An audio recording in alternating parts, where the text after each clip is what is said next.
industry is expanding on a daily basis in the Kenyan market as entrepreneurs in the sector become more innovative and determined to stand out. This week, Women in Business shares some expertise for aspiring business executives for the industry. Africa has some of the best cosmetics product yet, and in Kenya, whether you're looking for bathing bars or body butter or even hair treatment, this is the place to go. And this only shows that there's massive growth in the industry, and therefore, if you're looking for a space to tap into, this is where to start. My name is Lucy Kingori. I'm the founder of BUKe brands. BUKe stands for Buy Kenyan, BU.Ke, and it's also a play on my son's name, Buko. So I founded the company back in 2014, around the time it was 6 months, and at BUKe we manufacture hair and skincare products. That's bathing bars, body butters, and you use unique ingredients such as South Sudanese shea butter and most recently green and purple teas from the Kenyan highlands. What's the best way or method of starting a beauty-based business brand? Many of us get into this without a plan, then imagine we'll come up with a plan along the way, but then we end up failing miserably. So for instance, for me, I decided to get into formulation school the day I realized, or the day I decided this was the route I wanted to take. This was my path. So I invested in formulation school. So I did a bunch of courses. From there, I was able to formulate some samples that then went to KRD and to KEBS for certification. Later, I still did a bit more investment in myself in terms of business education, because you need to understand your numbers, you need to understand the direction you want the business to go in. What else? Now, apart from investing in yourself, you need to understand if you've chosen to play in a particular space, who are you speaking to? What problem are you solving? Where do you find your customers or your clients? So all this has to come together for you to even consider starting a business. Otherwise, you'll fall flat on your face by the second year, guaranteed. With reference to your business concept, could you please share with us some types of innovations that go into developing a successful business line? For us, we've played around sustainability one. You've seen a lot of green buildings, green motor vehicles, use of solar and all that. So for us, the sustainability and breakthrough innovations. So for example, the use of purple tea and green tea in our formulations, that has been a breakthrough innovation in the market, and that has set us apart from a lot of brands in the same space. In terms of sustainability, we work with a lot of women groups. The group we started with in South Sudan in 2014, we're still working with to date.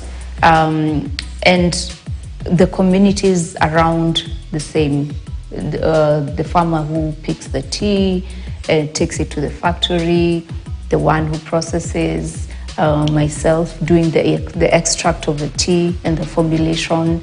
Yeah, for us, sustainability and breakthrough innovations has been our go-to route. So depending on the space you want to play in, it helps to understand the kind of innovations that will help push your product, whatever that may be, to the next level.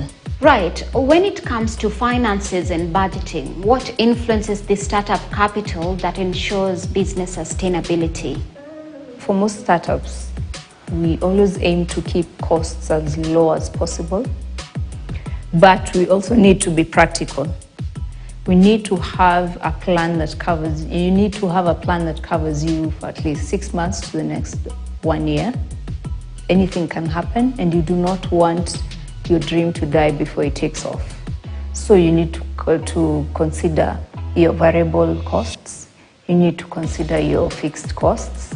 You need to consider yourself. so that you're never tempted to mix business money with personal problems. Separate the two completely. Come up with a proper budget and a practical one. Break it down to, say, monthly costs if need be. Then sum it up. Then work towards achieving that. Then you start your brand, it will be sustainable. Then remember to look at those numbers every day. And this is a very competitive industry with entrepreneurs rolling out new and unique products in the market every other day. How do you ensure you remain ahead of the curve within the cosmetic industry? Good question. Just this morning I woke up to a sign online, coming soon. I'm used to those ones, those posters. Every other day there's a new brand coming up. And it's good, the market is big, the cake is huge, we can share it, there's enough for everyone. But if you do not want to be shaken by the brands coming up online every day, then you have to be clear about what you're delivering, your unique delivery to your customers. I'm very clear about mine, so I'm not worried about competing in a very saturated space. My focus is my customer, not the competition. So when that is clear, then your brand takes the trajectory it's meant to take, regardless.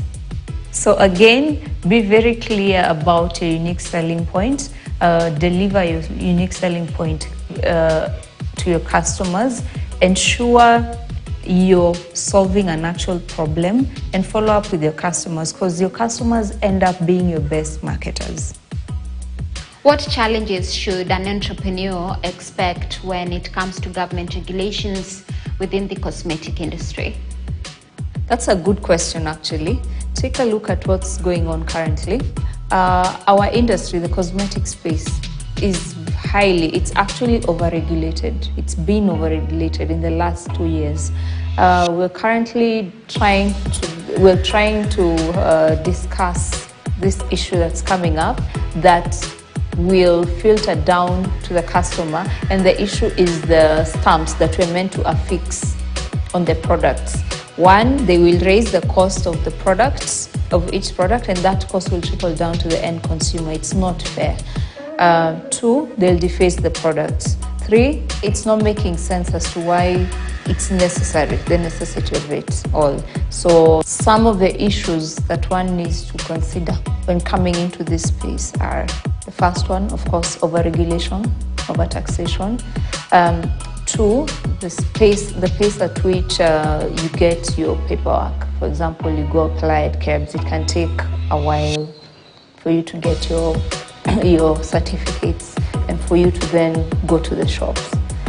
Three, the clarity in the regulations. Nothing seems to be black and white, so it's becoming really tough, or it's really hard for us as manufacturers, and all this affects the end consumer.